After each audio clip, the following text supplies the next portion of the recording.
To all of these men, I want to say that football is not just a game, but a way of life.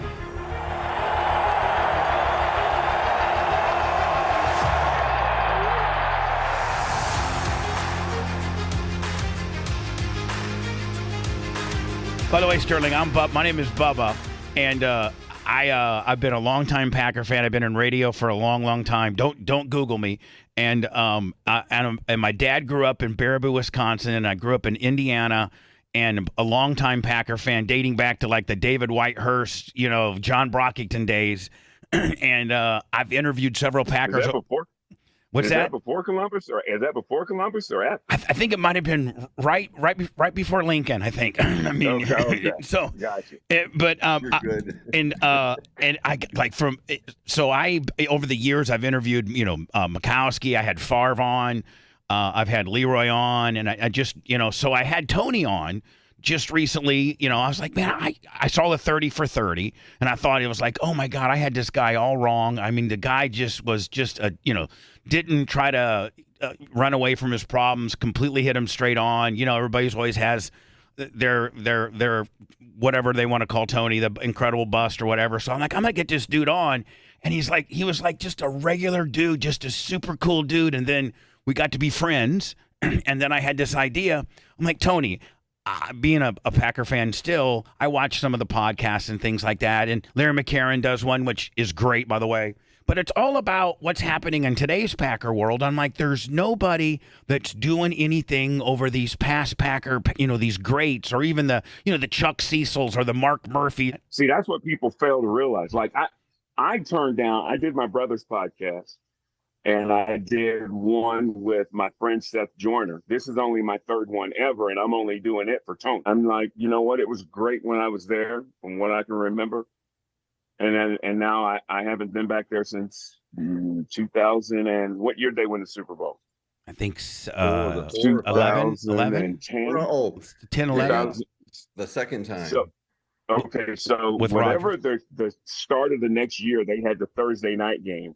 Right. And I was at NFL Network, and I went back and hosted the pregame show outside. So 2010, 2011 was the last time I've been back. And I've only been back 3 times. I went back the year after to do a feature with Brett. I went back when I went in the Green Bay Hall of Fame, and I went back for that. So I'm not nostalgic, Right. I guess. I understand. So to speak. I understand. Well, and that's why, one of the, and I'm so grateful that you said yes to being on this today, because this is our first one. It was you. The only reason appreciate I did it was you. Yeah, I don't think I have anything to do with it, nor am I trying to be that way, Sterling. Please don't take it that way. No, and I wouldn't. Oh, no. No, and I wouldn't have a co-host that I'm putting my name backing him up as far as he's not gonna be pulling any switcheroos or anything. But when you said yeah you would do it, because I know you haven't done much media. I don't know, like I always knew, even in Green Bay there was a time when I think somebody was probably from Milwaukee newspaper or something wrote something that was just unfair as far as our offense or something, and I remember you kind of were like, I'm done with media because they twist shit around so much. That was back then, right? I was more, they never asked me. Right. They asked everybody about me, right, but never asked me. So I was Never like, went to if the you're source. gonna do something about me and you don't need me, that's fine. I've got no problem with that.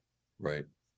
And so if you don't need my help, then I'm taking it that you're not going to ever need my help. So I did everything. And it was just one of those things where I was like, and I think, Tony, that helped me out the most, Mm-hmm. was that I never had to defend or explain my play.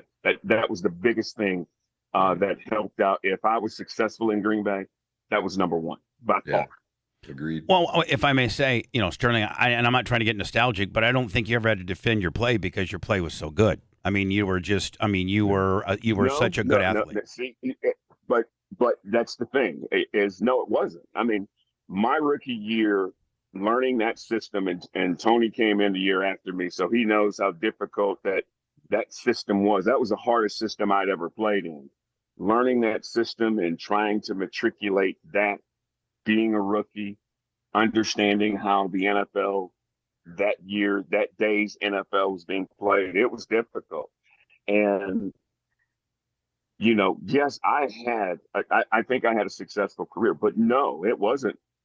It was tough that first year, but that was the best thing that happened to me was I didn't have to walk in a media room, or I didn't have to sit in my locker and answer questions about how I played or what I saw. And then the next year, I think I led the NFL in catches. Mm-hmm. And it was like no one really, I didn't talk to the media at all my second year. And no one really knew how to, I guess, take me. I wasn't trying to be mean or difficult. It worked for me. So I'm like, why change? And let's not forget, not trying to be reminiscent, but you're one of only 8 men to win the to get the infamous Triple Crown. That's that's quite achievement. I mean, that doesn't happen very often. It is now, but it wasn't then. I mean, it wasn't a big deal then. I mean, it's I tell my guys sometimes, I'm like, I never really went back and thought about it, except for when Steve Smith did it, and Steve Smith was a friend of mine. Right. And then the Rams called me to have a comment or send a message to Cooper Kupp when he did it. Mm-hmm. Other than that, it was just like, hey, here it is. Just my job. Just my job, right? That's it. That's all it is. That's all it is. Business as usual. Not to switch gears, but I gotta tell you, I'm a huge fan of your brothers. I just really think he's a breath of fresh air, and I'm really excited what he's getting ready to do with Steven. And I think the world of him, being a fellow journalist and radio guy. That I really, really like him. He's a good dude. He's a really good dude. And God, he's thick. Man, God, he's thick. He's a big boy, isn't he? He works real hard at it, and he cares, and that shows, I think, in the way he talks about everything. And so it's a situation to where, when you care and the love that you have for not only fellow professionals, but the situations that you get to talk about, I think that shows. And I think that's why a lot of people have gravitated to him, not only on his last show, but even when he was on CBS. Right. Have gravitated. His podcast is doing really well. So it's, when you are genuine and you're not trying to you're just I'm going to ask questions. I'm going to formulate my opinion. I'm going to do the work to have an educated opinion. I think that shows. And I think that's what he's done, especially over the last 10 years. And that's how he played too. I mean, that's that he put his work in, and he played different. He played differently than he does. He played a lot looser. I think because he always had to play with a chip on his shoulder, being the 7th round draft pick and coming from an HBCU, he was always fighting an uphill battle. And so even when he got to be a great player, it's almost like the feeling that I can't stop there. I didn't accomplish it. I got to keep going. And I think now he really does enjoy his life. I think he enjoys talking to people on his podcast. I think he enjoys talking about the footballs and the basketballs and the wrestlings and whatever else they talk about on the shows he's on. I think he really enjoys that. I don't know if he really enjoyed playing because he always felt like he was climbing a mountain. I saw his podcast with a very dear friend of mine. I've known him since '94, and he had Dion on, and that was as Dion's a coach of Colorado now, and they were talking about Shannon coming from Savannah State, and it was a good podcast. I enjoyed it. Yeah, he did. He's had some really good guests on. He has really good format. Everybody seems to be comfortable, and they seem to want to talk to him. And always a good combination when you can get people that genuinely like how you do things and what you do, and they have something to say. I don't know if people know. I know that I think you have your own children's pediatric thing in South Carolina. I don't know if people understand how philanthropic you've been. I think that's a great thing. And I really don't want them to know, and that's why I never talk about it. It's just one of those things that's there was a need at the time, and I was able to help support and fill that need. So, the work's being done, the help's being given, and I'm really happy about that. but I never talk about it. Yeah, but it's not cool. I mean, it's certainly okay for somebody to say thank you, isn't it? It's certainly okay for somebody to say thank you, Sterling. And they have, Yeah. and they really have. And but like I said, it's what you're supposed to do. And I don't think I've never been one to believe that when you're doing what you're supposed to do, that you are looking for or you need that. And when people say it, it's like, hey, you're welcome, and you keep on walking or running or whatever it is you're doing. But I think when you're supposed to do something, you're not doing it for the accolades, or you're not doing it for the admiration, or you're not doing it for the acknowledgement. You're doing it because there was a need and you could fulfill or support that need. And I've always tried to be that way. And so, yeah, it's a situation that since I'm trying to think 1988, 89, I don't think I've ever really talked about it a whole lot. Yeah, and I wasn't trying to get talked about. I was just more importantly wanting to thank you for it. That I follow you. I'm with you. Okay. I'm with I you. wanted you to make sure that I was just like, you know what, I got you. Not a lot of players do cool stuff like that, and that's cool. Are you affected by? I'm in Tampa right now, and we just got through this storm. It didn't do anything to us, but I think it's curving maybe towards y'all. Yeah. It's a pretty look out right now. It's pretty dark. Wind's blowing. It's not as humid as it has been the last few days, but it's supposed to hit almost right over the top of us. So, we're as comfortable as we can be. I think we're as safe as we can be, and we're hoping that if it does hit, that we don't lose anyone or have as much damage as we probably could or should have. I think it's getting churned down quite a bit, through Georgia and things like that. I think it just hit Perry, Florida this morning, like around 9:30 or 10, and it automatically dropped down from a 4 down to a 1. So that's good. Yeah, well, so the ground's churning up. Well, 'tis the season for us. So we got usually after this one goes through, there's another one right behind it. So and people in South Carolina, you guys got to worry about it coming from the Atlantic, or you got to get the leftover from the Gulf sometimes. Yes, we get it. We get a double whammy sometimes, and sometimes it, when they combine, it really does a number on us here. But we've been fortunate the last few years. I mean, we've had some good ones, but they haven't done a whole lot of what they could have or should have done. So like I said, we're always in the path, and we're hopeful, and we try and be as safe as we can. The one thing when Tony and I were talking about, you're our first guest, by the way, of our Past Packers podcast.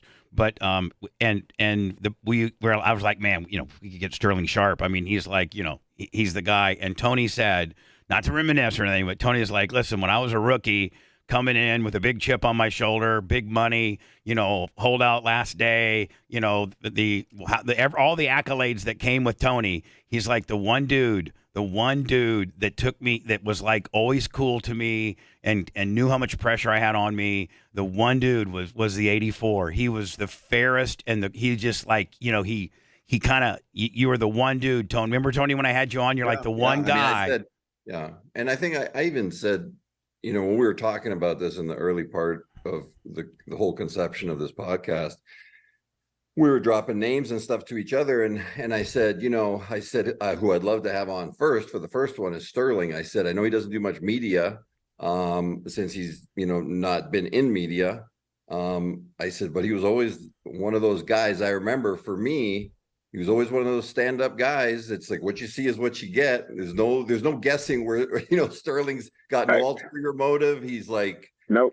And I was getting, there was times there when I was literally getting my ass kicked, and people were kind of kicking when you're down. And Sterling was always solid. I mean, he was always. I had an idea. I mean, I was never under what you were under, but I had an idea.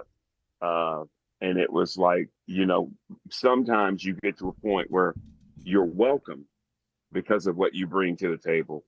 You were a guy that I think a lot of our teammates disliked because of what you brought to the table. Because, the O-line is a different group of guys.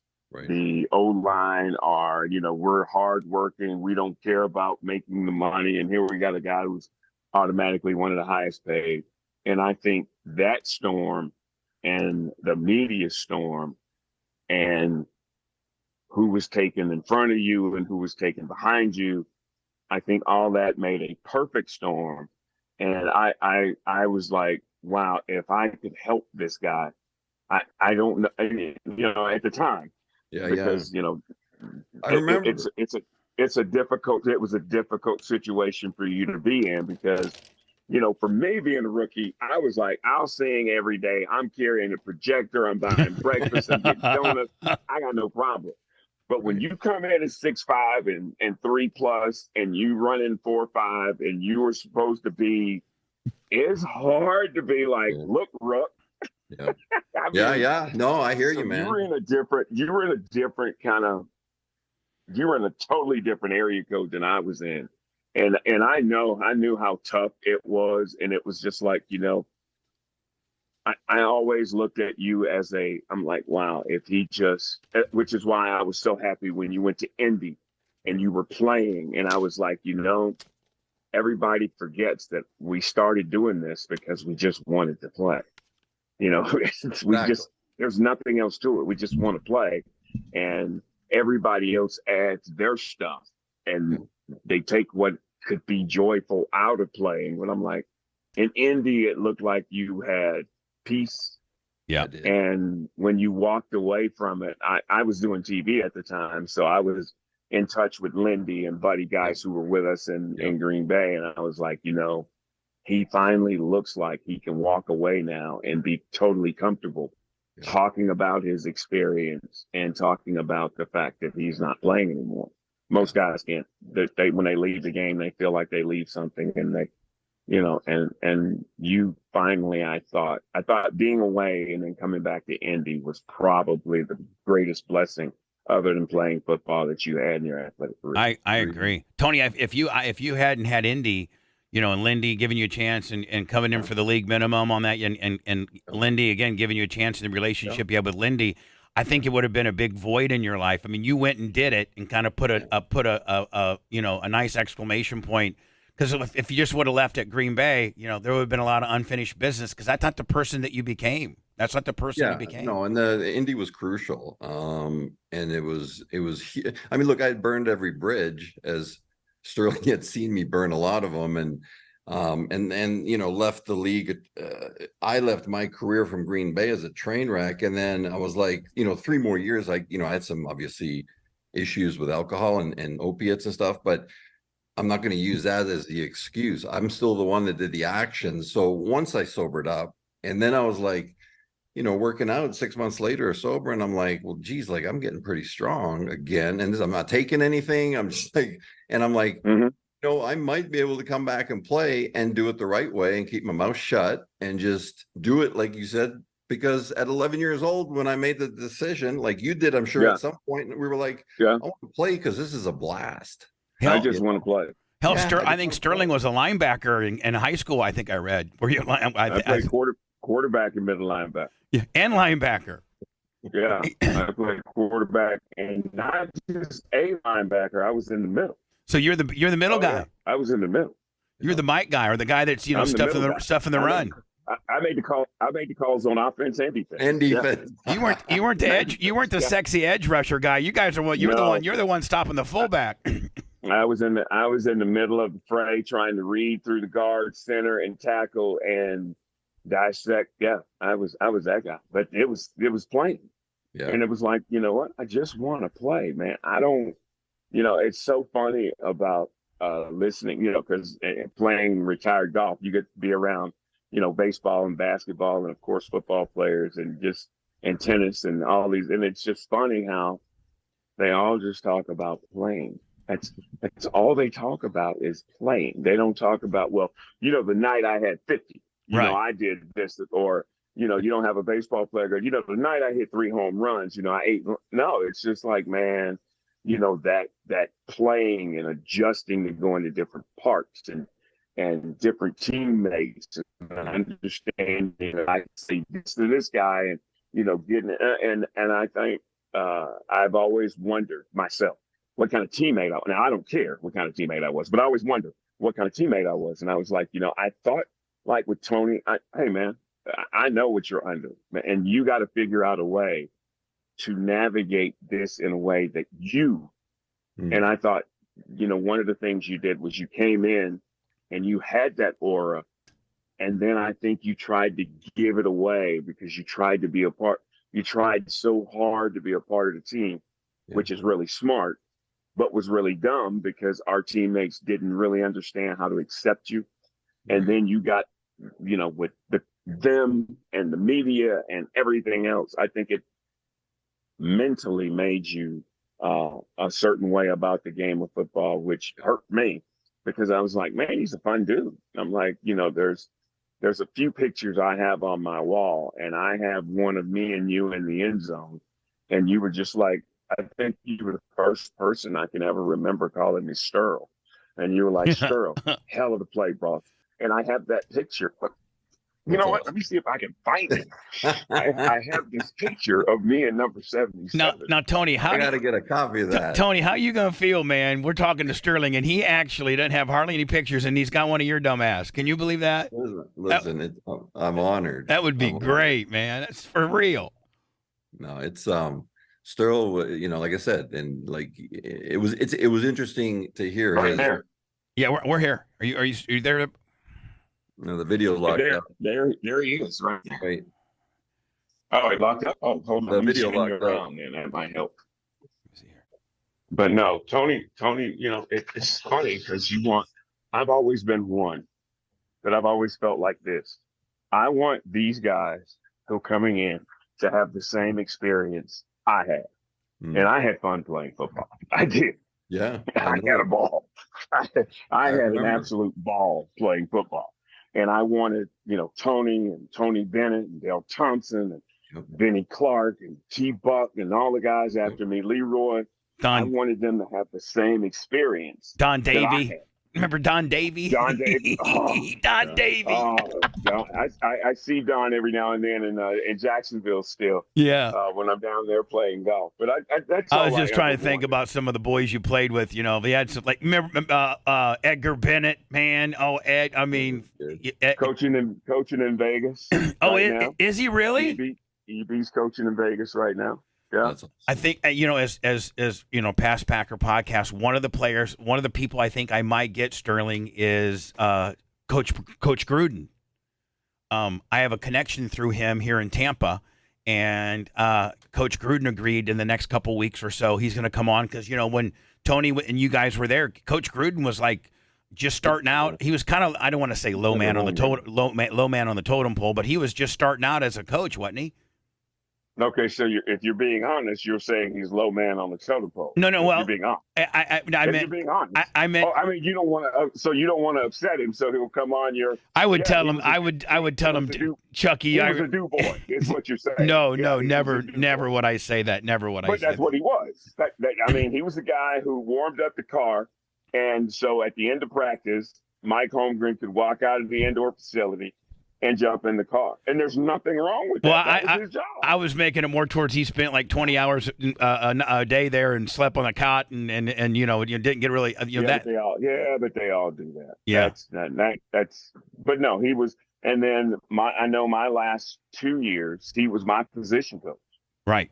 So I know John. I still talk to John. Yeah. I'm still in communicado with John. And there's not many guys. Vince Workman, Perry Kemp, Pookie, Tony, Gruden. Who's Pookie? Buddy Guys. Vince Workman. Vince Workman. Buddy Guys. Terrell Buckley. God. Van Jakes. Yeah. Aubrey Matthews, Clarence Weathers. I'm in Bible things with those guys. We do. We have a daily Bible thing. We read a lesson and write our summary. So I'm in lessons with those guys, but there's not many guys that I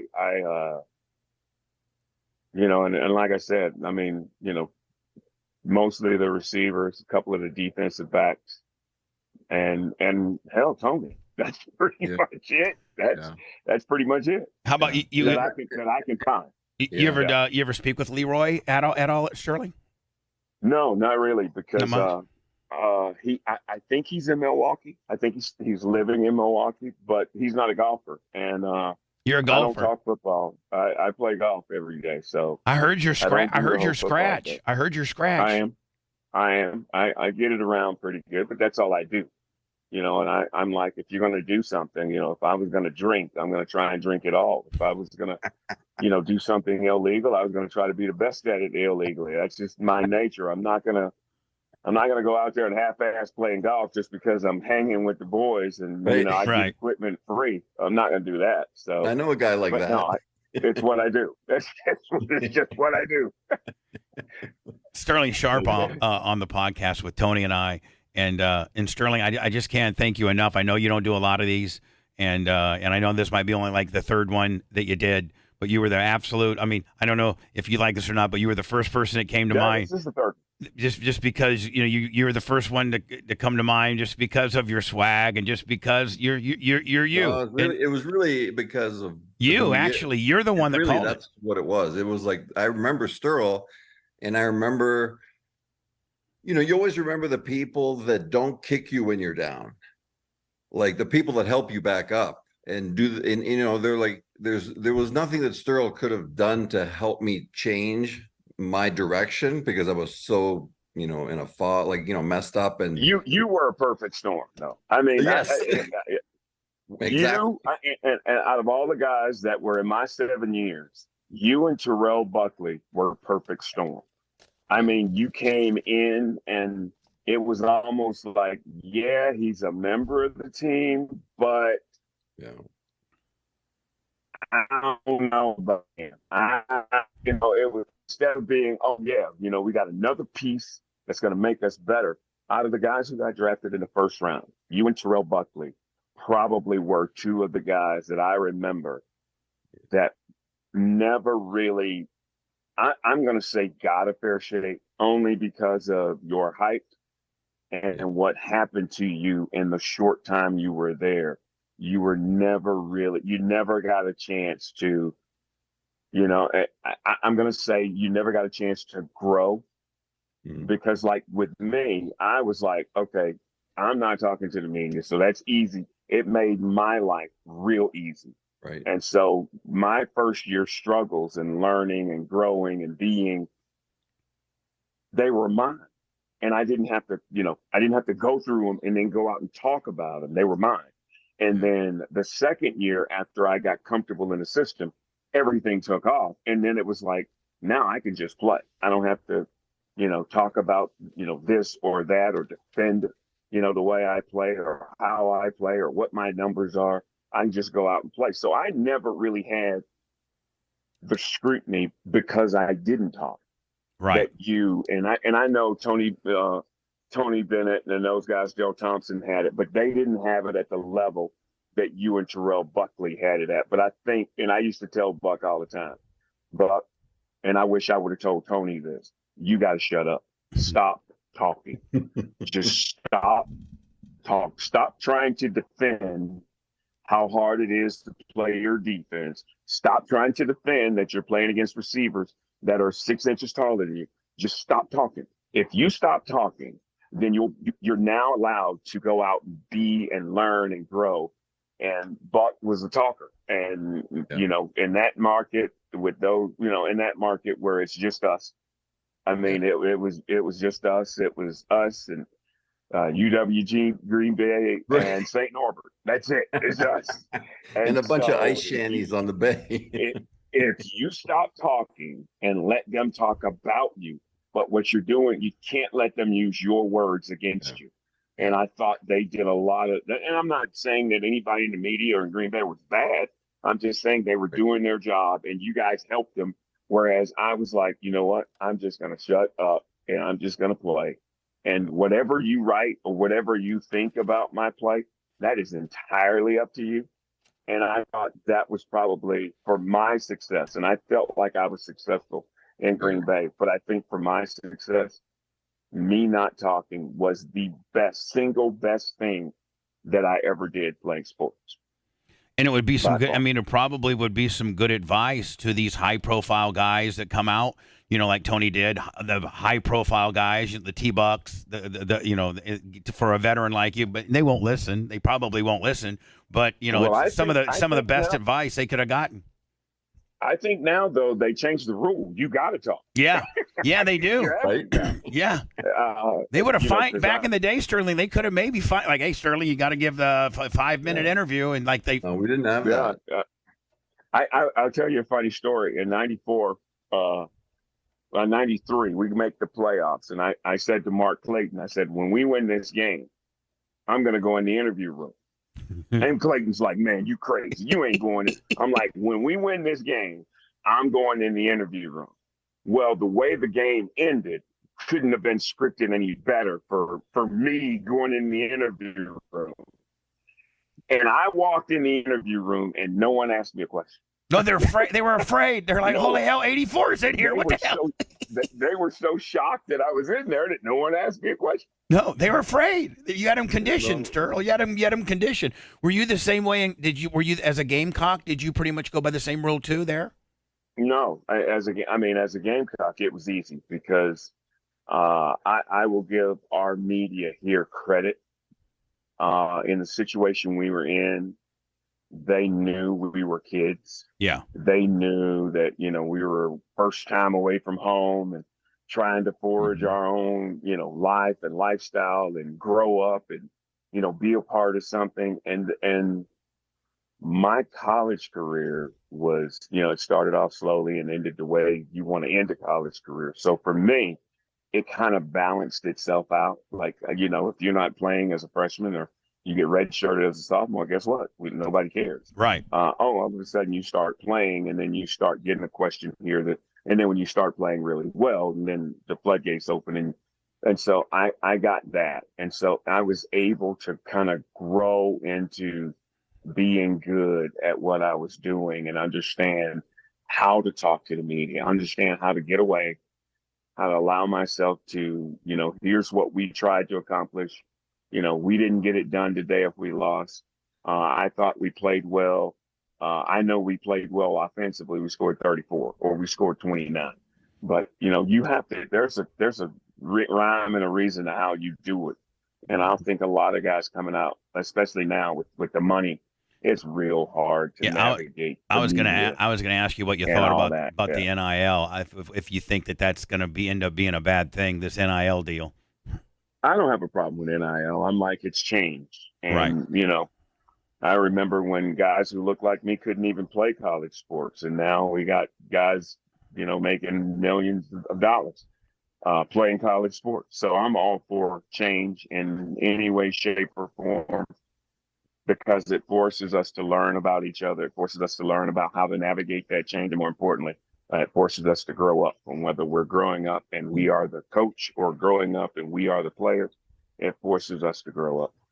Sterling Sharpe on our very inaugural Past Packers podcast with me and Tony.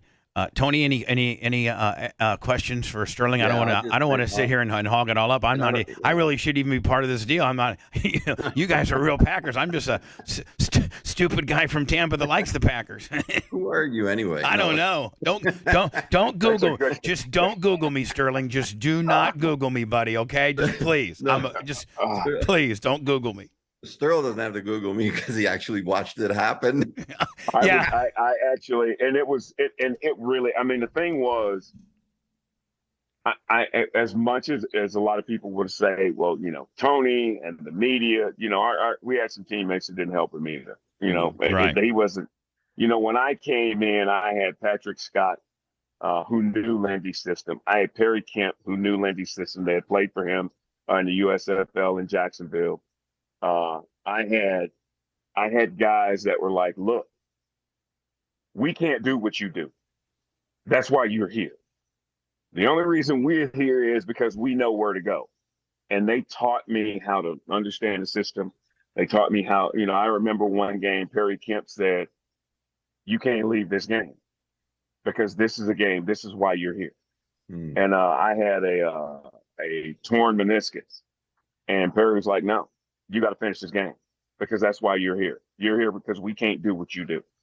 And he probably was the single he probably was the single most dominant voice in Green Bay in my head because he saw me every day. He was in every meeting. He was at every practice. And he would say, bruh, you don't understand. I don't think you see how good you're getting at this.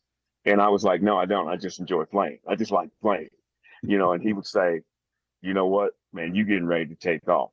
You getting ready to, I just hope and he would make a joke, but Perry Kent and then Clarence Weathers, I got Clarence Weathers. Those two guys as receivers probably made me the best I could be. And then I got Mark Clayton, and then I got John Gruden, and it just, it was all right. I've always got the piece I needed at the time. As a rookie, stop talking. I needed that piece, and then I had Perry constantly in my ear.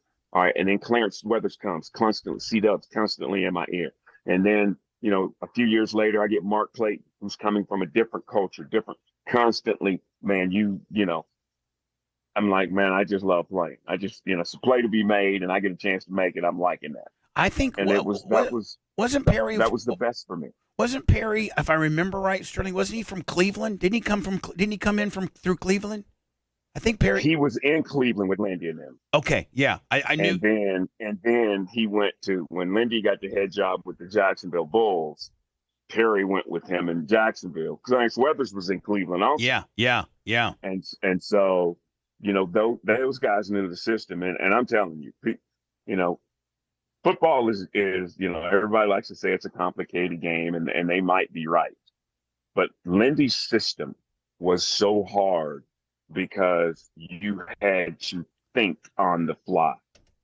And that was difficult for me. And I think it was difficult for a lot of us.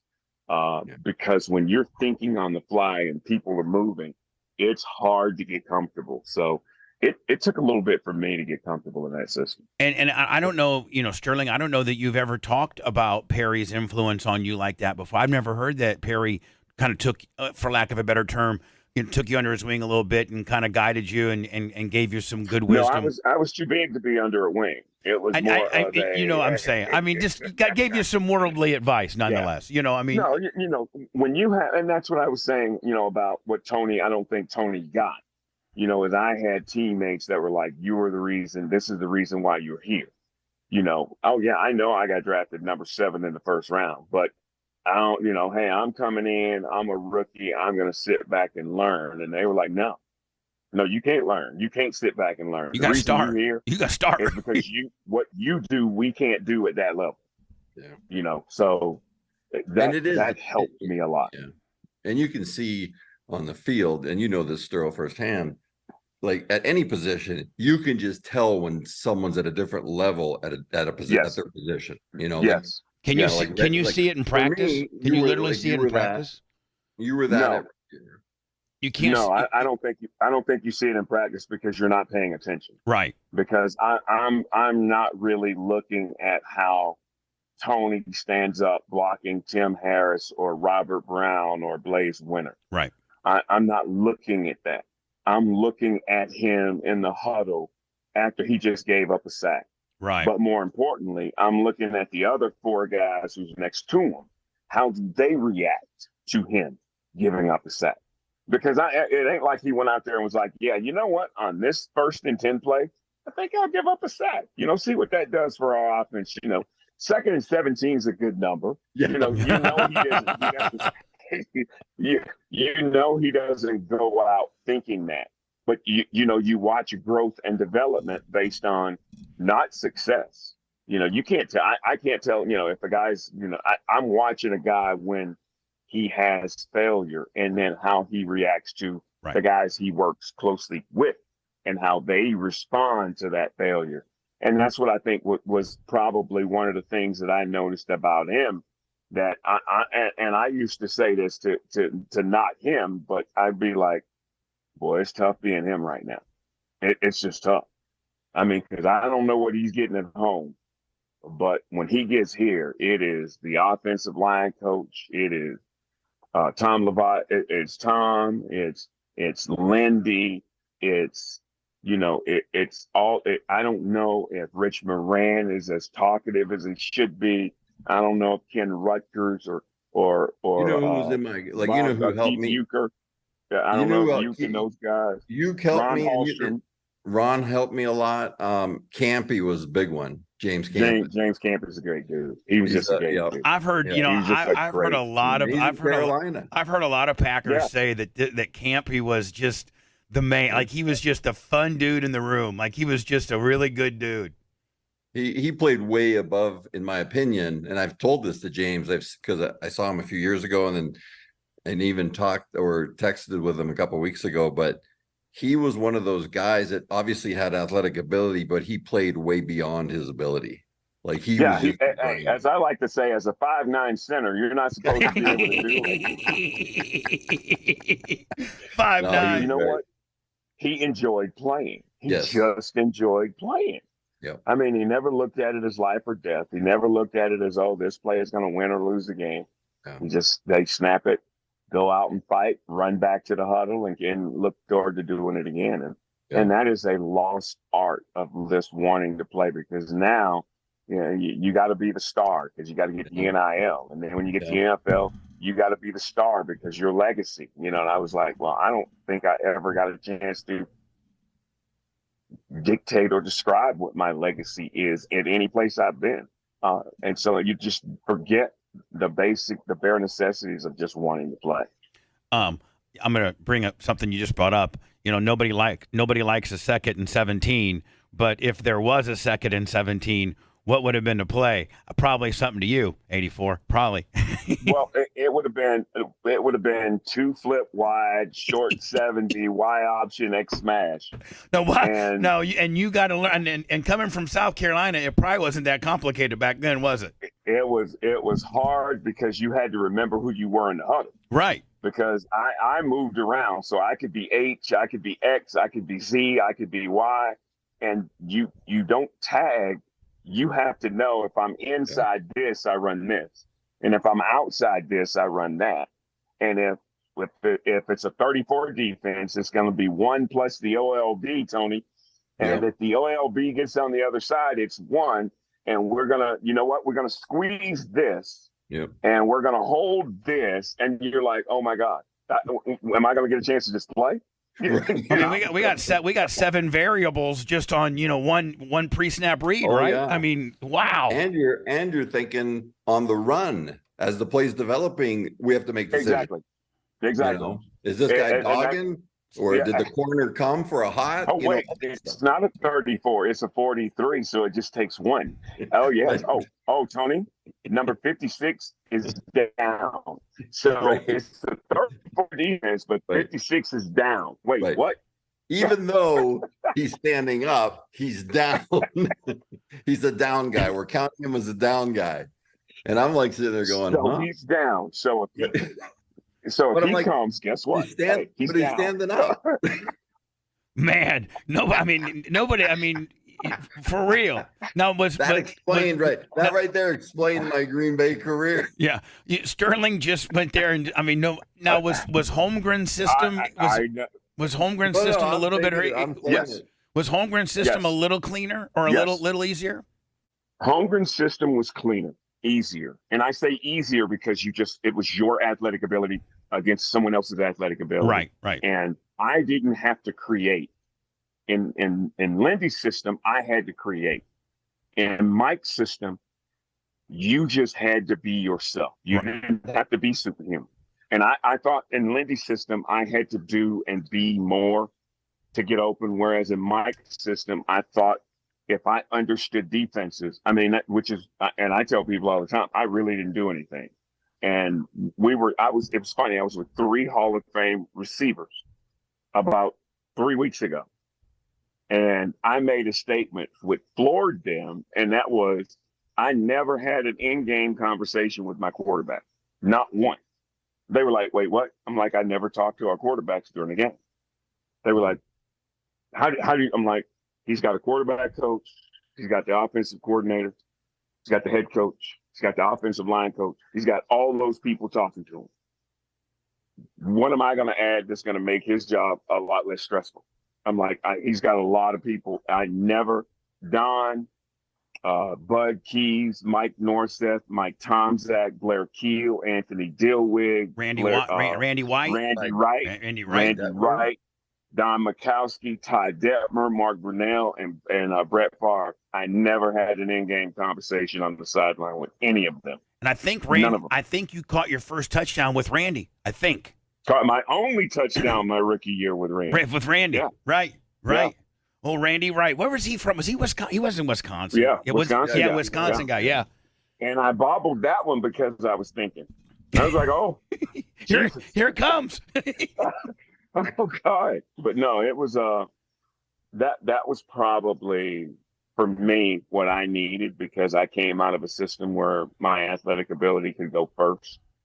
And there wasn't, I didn't have to think. And then I got in the Lindy system, and I really had to focus in on not only the play, but who I am in the huddle and understand. I mean, you're jogging to the line of scrimmage, and you got to figure out, well, I'm the A, or I'm the halfback in this formation.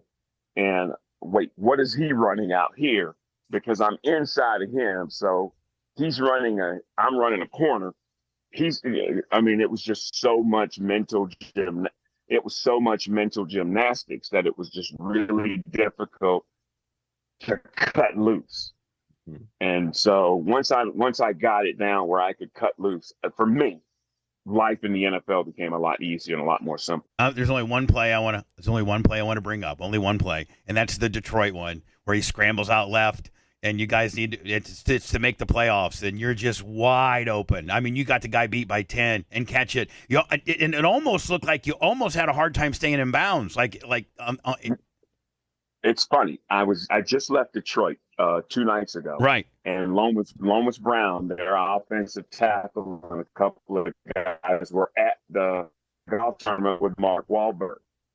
And I told them, they were like, man, you always come to Detroit, and that play, and I said, that play just shows you how far growth-wise our offense had come. Right. I said, we start off in a left formation and we run a little drive route. I catch it for a gain of 6.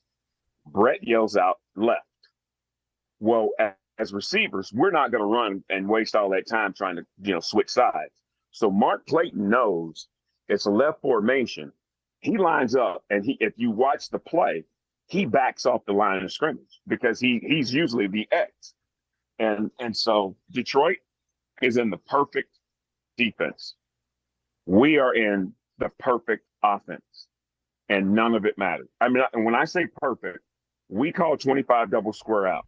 And Mark Clayton, if Brett throws it to Mark Clayton, he is still running right now. There's no one near him. They roll the defense to me. So I got a corner standing in front of me and a safety over the top. Yep.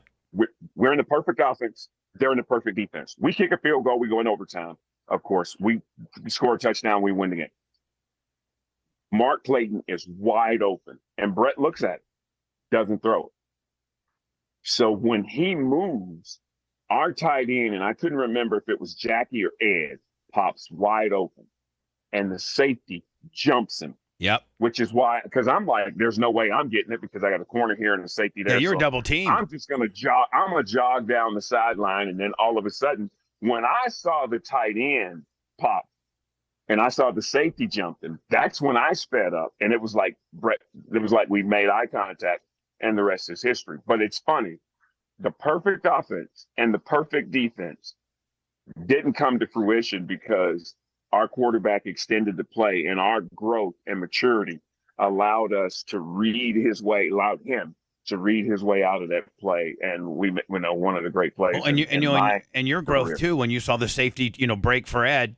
Or, and at that point, and a lot of times if you look at that play, it looks like it was so just thrown right in the corner coffin that it looks like you had to kind of do your feet to get it in. If I was healthy, I would have stepped out of the end zone. Yeah. Because I'd have been going faster. Yeah. But because I ended up having to have surgery on my left leg, I couldn't run because I was taking a shot every game to play. And so I couldn't have, but that's the thing is they on the perfect defense. We're in the perfect offense. their defense doesn't stop us, and our offense gets exactly what we wanted. But our quarterback had matured and grown in that system to the point to where he extended the play, and we ended up getting what we needed and getting a home playoff game the next week. And I want to go on record. I only asked you about one play. That's the only play I'm asking you about, buddy. I want to go on record. I don't want to get in trouble. I just went through that with the with a lot of the Detroit Lion players last week. This past weekend, excuse me. I just went through that, and I was like, no, it wasn't Kevin Scott's fault. Whoever the safety was, and I think it was Benny Blades. It was. It was Benny Blades. It was his fault. And by the way, Benny Blades was from your draft, I think, a third overall. Yeah, third overall. If I think behind Neil Smith. I think. So it was Andre Bruce. Yep. It was Andre Bruce. It was Neil Smith.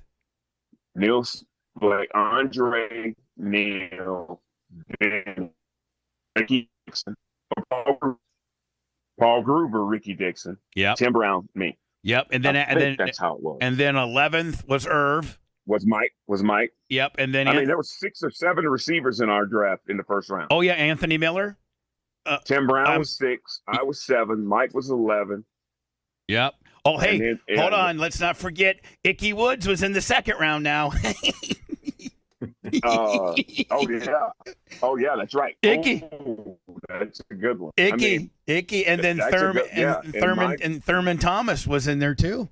Was in the second round, yeah. Yeah. In that draft. Yeah. So yeah. Wow. Yeah, that's right. And then Chuck Cecil was your fourth, was the Packers' fourth. Yeah. I had played with Chuck. I had met Chuck at I want to say it might have been the East-West All-Star game. I had met Chuck. So he and I kind of were friends before we ended up in Green Bay. Yeah. He and I were friends. I love the way he played. I loved the way him and Mark Murphy played. I really did. I saw Murph. His son got an award at the College Football Hall of Fame in 2014, which was the year I went in, and Murph was there. So I got to spend some time with Murph in 2014, which was kind of weird. But yeah, I haven't seen. I don't get to see a whole lot of guys because a lot of those guys don't play golf. I get to see Perry when I'm in Atlanta because he plays golf, so I see him a lot. But I don't get to see a lot of guys because if you don't play golf, then you probably aren't going to see me either. Trivia question for you: Where did Tony meet your brother for the first time? I have no idea. Tony, tell him. I was going to bring this up. I don't know, and you might remember it when I say it. Remember half our home games were in Milwaukee? Yes. And your brother was still, I think he was a senior in college, and we were in college. And we were in Milwaukee, and it was like 3 hours before kickoff, and you and I would get there early to the locker. And your brother was in town, and it was hilarious because he was all excited. You were like, look, my brother wants to meet you and stuff. And I'm like, of course. I mean, you know me, Sterl. I'm like, of course you can. Yeah. And he was like, he's high energy constantly. And he was so fired up to meet me. And I just and it was cool. It's like, for me and you and him, it's like, we were just like, it was great, but he was still in college, right? We were big into weightlifting. Yeah. And, yes.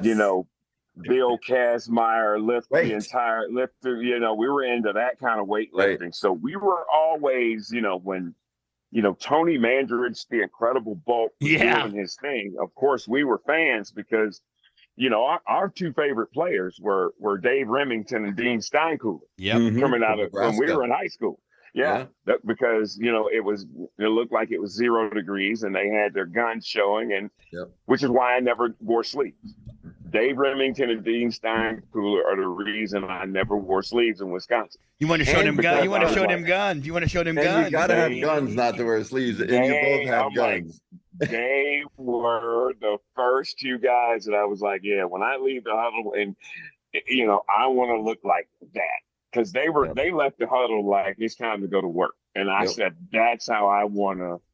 So I remember that now. But remember that it was so funny. we were big into weightlifting. And he was like, man, I want to meet Tony Mandarich. I'm like, well, actually, you can't. I'm like, well, actually, you can, because he ain't one of them dudes that's gonna be real uptight before the game. Yeah, Right. He gonna be real. He kind of like, he really loose. So you can. so I was And I talking. said, I'll introduce you to him. I said, because he usually comes over early comes over early somewhere behind me. Yeah. So he'll be here. Yeah, It was good. I always remember that because because looking at his whole career and Oh your man, whole what a career! and how that all happened, right? It was like, Yeah. it's just funny, like Shannon's career was incredible, your career was incredible, and he's still in media, so he's in the spotlight more now. But it's just one of those memories I'll never forget. Now, and I always Yeah. appreciate, And I love playing in Milwaukee County Stadium too. I enjoyed playing there. I enjoyed being on the same sideline with the team I'm playing. That was such as I really enjoyed that. And as a dad, and see, as a fan in Indiana, my dad, we could never get tickets. We lived in Indiana, and we could never get tickets to Green Bay. Like, you just couldn't get them. And my dad was a factory worker, and you just couldn't get them. But my dad knew this dude in Milwaukee who, like, worked at Miller Brewery, some kind of truck driver, some kind of deal, and he could get us 2 tickets. So the only time we could go see the Packers play would be in Milwaukee. And so, but it was so visually funny because both of the teams would be on the same sidelines, and it'd be like, man, there could be a real fight break out here. There really could be, because there's only a chalk line that's separating the two. Yeah. I love that. I love playing in County Stadium. It was a fun place for me to play. And I was glad that when they stopped playing there, my career was over, because I enjoyed going there those 3 times a year. Well, Sterling, how about playing in Philly at Veterans Stadium when they would bring in the turf to replace the pitching mound? That thing was like 2 inches higher. Like 2 inches higher, yeah. I was like, I'm like, all the difficult spots, I played well. In Milwaukee, I played well. In Philly, I played well. In New York, I played well. In Tampa, I played well. In Miami, I played well. My division hated me because once I got comfortable, Chicago, Detroit, Minnesota, Tampa were in trouble. And that's what, Mike Holmgren used to say is, we got to win our division game. Right. You got to play well in the division. It's great to go out of the division, but you got to play well in the division. So without adding any pressure, it always seemed to work out that I had a really good game in our division. I never really played well in Minnesota. Was probably the only place I never really played well, but I always played well against Minnesota, whether it was in Milwaukee or Green Bay.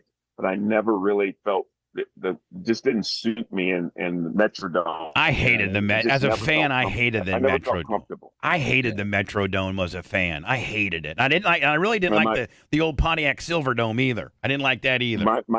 My friend Carl Lee, who played defensive back, would probably like to think it was him why I never played well in Minnesota, but it wasn't him. It was the stadium.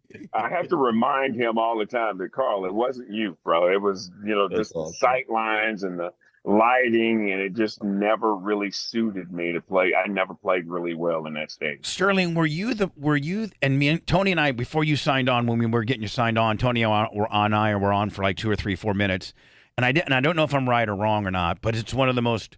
And I think that it makes the Bears fans go crazy. The Bears fans will fight you over this, and in their program they have an asterisk beside this particular loss, and that was Mikowski over the line of scrimmage. And are you the one that caught that ball? Yes. Yeah, you're the one that caught the touchdown. You were the receiver. Correct. On that, and it was that was like one of the very first times that instant replay, and it took and Tony was in. That was Tony's rookie year. Like 15-minute review. Yeah. And they end up determining, and after they super slow-moed it, is that he landed on the other side of the line, but when he threw it, both of his feet were off the ground, so he couldn't have been, past the line of scrimmage via the foot. It's just in the air.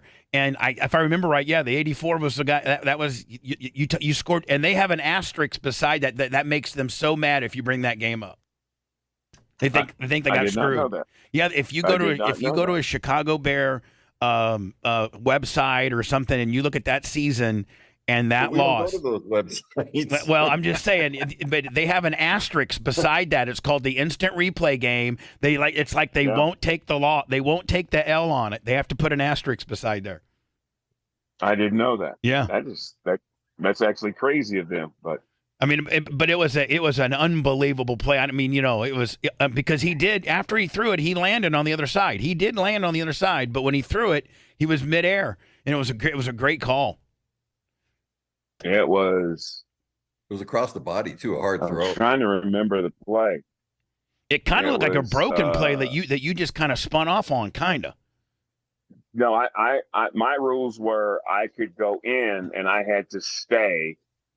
I was running a choose. And if you had a choose route, you had to turn in and you had to stay there.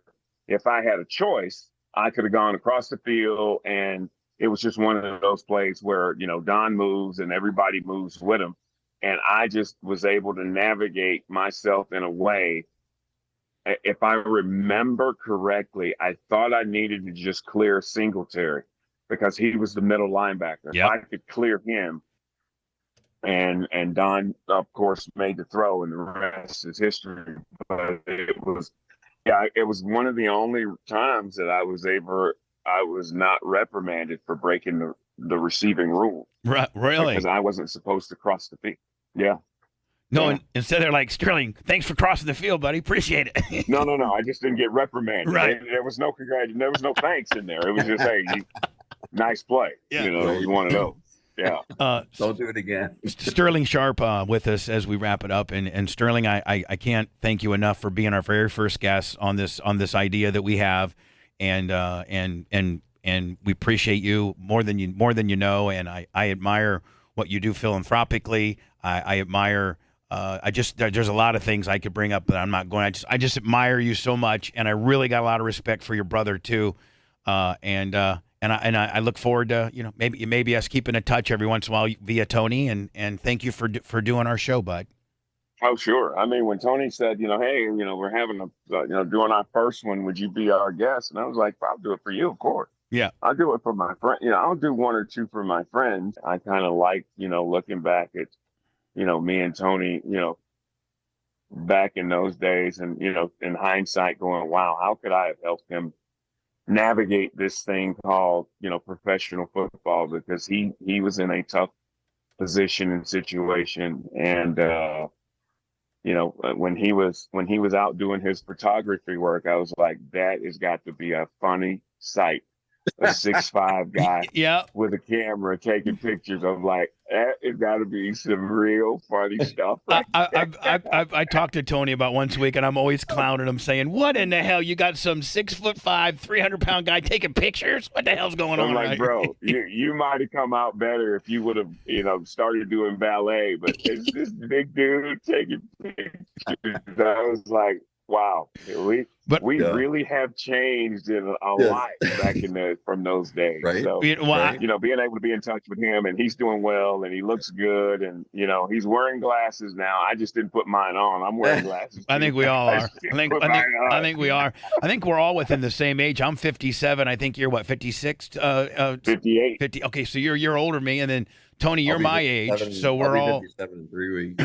Yeah. So we're all in that same era, so to speak, age-wise. And Sterling, thank you so much. And so no, it's good.